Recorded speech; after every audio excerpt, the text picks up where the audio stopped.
বসুন্ধরার ঘটনায় সার্জিসের অভিযোগ সম্পূর্ণ ভিত্তিহীন এবং কল্পনাপ্রসূত বলে দাবি করেছে জাতীয়তাবাদী ছাত্রদল।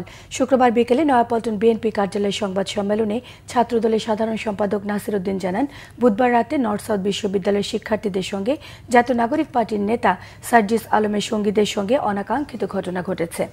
সভাপতি রাকিবুল হাসান রাকিব জানান, দেশের যে কোনো জায়গায় কোনো অপ্রীতিকর ঘটনা ঘটলেই উদ্দেশ্য প্রণোদিতভাবে ছাত্রদলের নাম জড়ানোর একটি দুরভিসন্ধিমূলক প্রবণতা রয়েছে।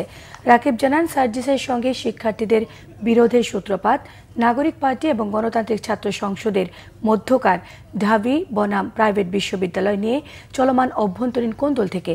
কিন্তু দুঃখজনকভাবে সার্জিস আলম এই ঘটনাকে রাজনৈতিক রূপ দেওয়ার জন্য ছাত্রদলকে দায়ী করে ফেসবুকে পোস্ট করেন, যা সম্পূর্ণ ভিত্তিহীন এবং কল্পনাপ্রসূত।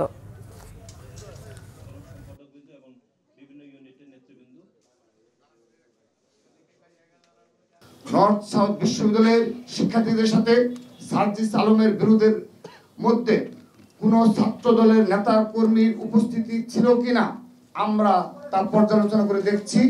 তথ্য সংগ্রহ করার কাজ চলছে।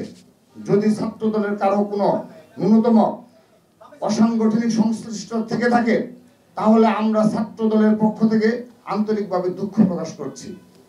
একই সাথে বেসরকারি বিশ্ববিদ্যালয়ের শিক্ষার্থীদের সাথে ঘটে যাওয়া ঘটনার দায় ছাত্র দলের উপর চাপানোর কৌশলের বিরুদ্ধে আমরা নিন্দা ও প্রতিবাদ জানাচ্ছি।